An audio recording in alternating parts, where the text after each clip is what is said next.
Session 8, Internet Security. Computer Ethics. Internet is a network of networks. A huge amount of data is shared using the internet, making internet security a major concern these days. Internet network of network से आपको पता है, और huge amount of data share होती है, email share होते हैं, text, file, images. तो ये अब एक मेजर इंटरनेट सिक्योरिटी का एक मेजर कंसर्न बन गया है इन दिनों. Internet security is a branch of computer security specially related to the internet. तो इंटरनेट सिक्योरिटी का ब्रांच है जो रिलेटेड है इंटरनेट से. सिक्योरिटी ब्रांच है इंटरनेट की. It includes network security as well as browser security. ये नेटवर्क सिक्योरिटी भी करती है और as well as browser security.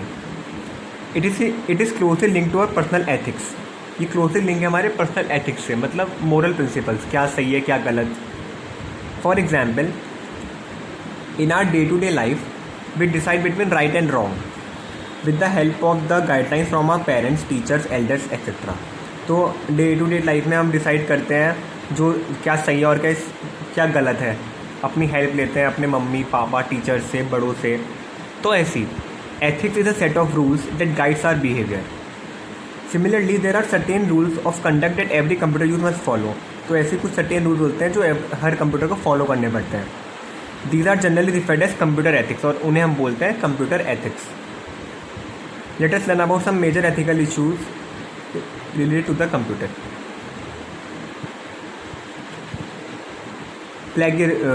Plagiarism. It is defined as the imitation of the language and thoughts of another author and the reproduction of them as one original work. तो ये क्या है, plagiarism क्या होता है कि आपने किसी और के जो लैंग्वेज और उसकी सोच है, उसकी थॉट्स हैं, उसे कॉपी करा और उसे अपने नाम पे बेच दिया. उसे ये दिखा दिया कि वो आपका वर्क है. मतलब आपने कुछ लिखा, मतलब किसी और ने कुछ लिखा, आपने उसे चोरी करा और अपने नाम पे दिखा दिया कि ये आपने लिखा है. तो उसे बोलते हैं plagiarism. Then intellectual property rights. As your property is protected by law, similarly ideas and thoughts produce by human mind can also भी प्रोटेक्टेड बाई लॉ. जैसे आपकी प्रॉपर्टी लॉ से प्रोटेक्टेड होती है कि कोई आपकी ज़मीन पर ऐसे कब्जा नहीं कर सकता, ये सब लॉ होता है उसके लिए. ऐसी थॉट्स के लिए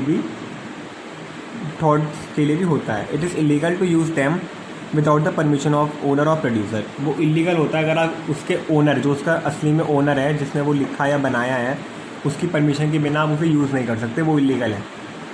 the rights related to literally work, artistic work, inventions and discoveries are called intellectual property rights, और उन्हें हम बोलते हैं intellectual property rights. Copyright. It means all rights reserve.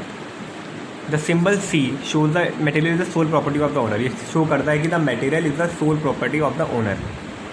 Software piracy. Piracy मतलब अनऑथराइज्ड यूज़ करना किसी चीज़ का. आपके पास ऑथराइज नहीं हो, परमिशन नहीं हो उस चीज़ को यूज़ करने पर आप यूज़ कर रहे हैं. It is the illegal reproduction and distribution of the software application. मतलब जैसे कोई गेम्स होते हैं बहुत सारे जो बहुत महंगे आते हैं, तो उसके पायरेटेड वर्जन मिलते हैं अनऑथराइज्ड जो बहुत चीपर होते हैं. तो इस तरह तो वो इलीगल होता है, production and distribution of the software. Hacking. It is the act of breaking into a computer system to get illegal access to the information stored there. ये क्या है, आप किसी कंप्यूटर में सिस्टम में ब्रेक करते हैं, लिंक्स वगैरह से हो जाता है, to get illegal access to the information stored there. बहुत सारे तरीके होते हैं हैकिंग के, और हैकिंग इलीगल है. Phishing. It is a form of internet fraud where criminals aim to steal valuable information on credit cards, user IDs and passwords for bank accounts. तो fishing क्या है, फॉर्म ऑफ इंटरनेट फ्रॉड ही है ये भी, जिसमें जो criminals होते हैं वो स्टील करते हैं वैल्यूएबल इन्फॉर्मेशन जो हमारी क्रेडिट कार्ड्स में होती है, आईडी में होती है और पासवर्ड्स में होती है. मतलब जो बैंक से रिलेटेड सारे वो होते हैं ना चीज़ें, उनका. Spamming. It is the act of sending large amounts of electronic junk mail that people have not asked for. Spamming क्या होता है, बहुत सारे आप मैसेजेस भेजे जा रहे हैं, ईमेल, तो वो स्पैमिंग होती है. आपने 200-300 आदमी को मेल भेज दिया तो उसे स्पैमिंग बोलते हैं. Safety measures. Computer and the internet. The following are the important safety measures that you should follow while using a computer and the internet. First, install protective software. हमें कोई antivirus type protective software install करना होता है अपने laptop या computer में.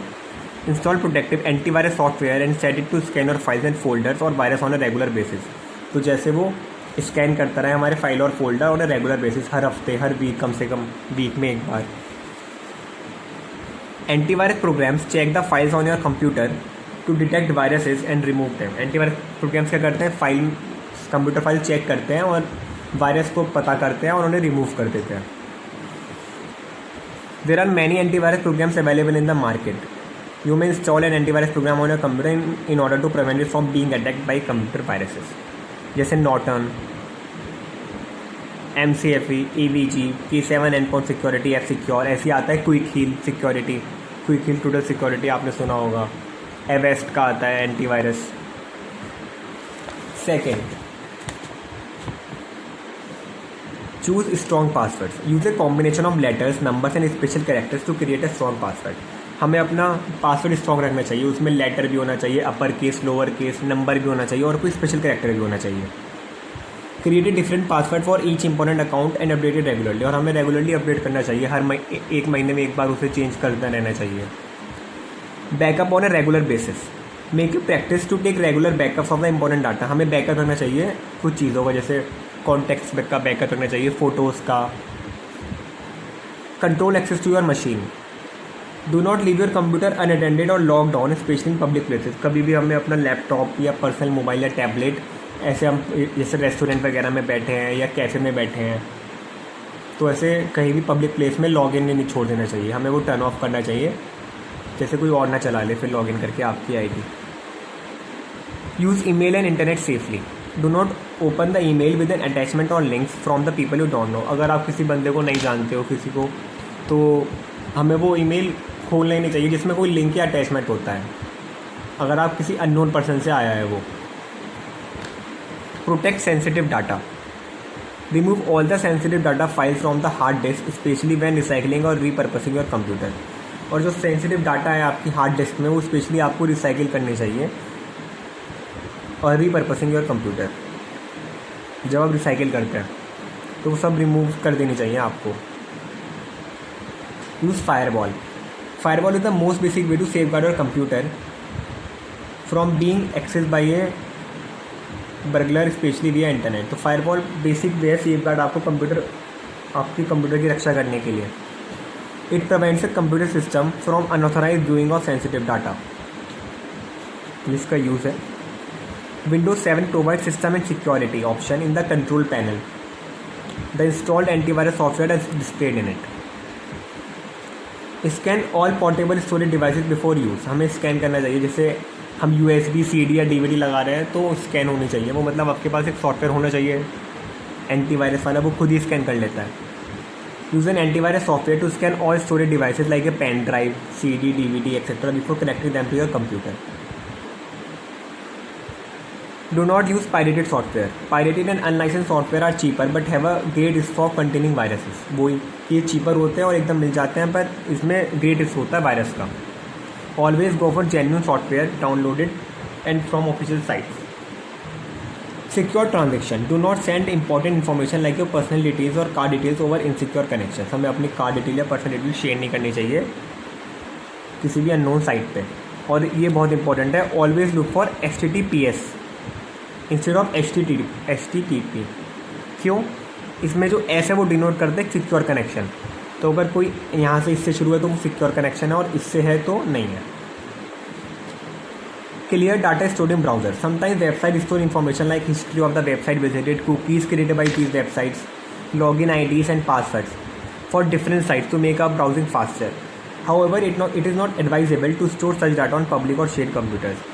क्या होता है जब आप कुछ वेबसाइट चला देते हैं तो वो कहते हैं हम कुकीज़ यूज़ करेंगे, जैसे आपका एक्सपीरियंस और फास्ट हो जाए, आपको और अच्छे से आप स्मूथली चला पाएँ साइट्स. पर हमें ये हमारी इन्फॉर्मेशन स्टोर कर लेती है, तो ये ऐसे अच्छा नहीं रहता पब्लिक प्लेसेस, पब्लिक वेबसाइट्स में ये सब. तो आप इन्हें रिमूव करते रहिएगा हर हफ्ते या हर महीने. क्लियर डाटा, क्लियर कैच, ऐसे करके. Okay.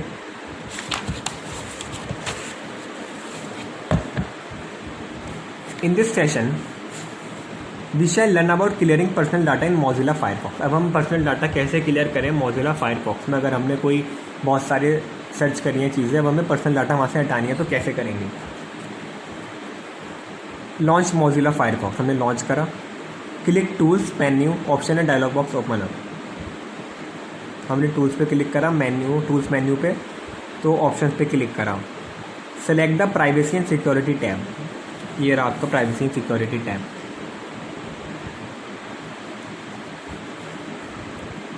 Deselect asks to save logins and password for the website. Doing so will stop the browser from saving your login details of any account. इसे हमें डीसेलेक्ट करना है, ये सिलेक्टेड हुआ है, इसे हमें डीसेलेक्ट करना है, तो ब्राउज़र फिर सेव नहीं करेगा आपके लॉगिन डिटेल्स किसी भी अकाउंट की. To clear cache memory follow the given steps. Go to tools options, a new window appears. Go to privacy and security, cookies and site data. इसमें भी प्राइवेसी एंड सिक्योरिटी पे जाएंगे. फिर cookies and site data. Click on clear data, dialog box open. Click the correct boxes and click on clear. Select data will be clear. हमने जब इस पर करा तो हमें क्लियर पे करना है, क्लियर डाटा पे. तो हमने क्लियर डाटा पे क्लिक करा, फिर एक नया विंडो अपीयर हुई. उन दोनों पे क्लिक करना है, cookies and site data, cached web content. तो इन दोनों पे टिक करने सेलेक्ट करने के बाद क्लियर कर देंगे तो वो हमारी कैच मेमोरी क्लियर हो जाएगी. एक्शन सेंटर, ये क्या है? The action centre in Windows 7 allows the user to have a centralise place to check is on system alerts and troubleshoot the computer. तो एक सेंटर है, मतलब सेंट्रलाइज प्लेस है जहाँ पे कोई भी चेक कर सकता है और अपने सिस्टम को अलर्ट्स को देख सकता है, सिस्टम क्या वार्निंग दे रहा है, और ट्रबल शूट कर सकता है कंप्यूटर को. To open action centre click start button, control panel, system and security और एक्शन सेंटर, फिर आपका खुल जाएगा. ये रहा कंट्रोल पैनल में हमारा सिस्टम सिक्योरिटी है, फिर यहाँ पे एक्शन सेंटर है टॉप पे. The action centre window display some colour coded messages. ये कुछ कलर कोडेड मैसेजेस शो करता है. Red colour messages demand urgent attention and are considered as a serious issues. तो रेड का तो सिंबल ही danger का होता है रेड, तो रेड कलर मैसेजेस एकदम कहता है, मतलब अर्जेंट अटेंशन होती है उस मैसेजेस पे कि आप इशू ये जल्दी से देखिए. Yellow coloured messages are non critical issues and can be resolve later. और जो येलो मैसेजेस हैं वो इतने इंपॉर्टेंट नहीं होते और वो हम बाद में रिसॉल्व कर सकते हैं. Thank you.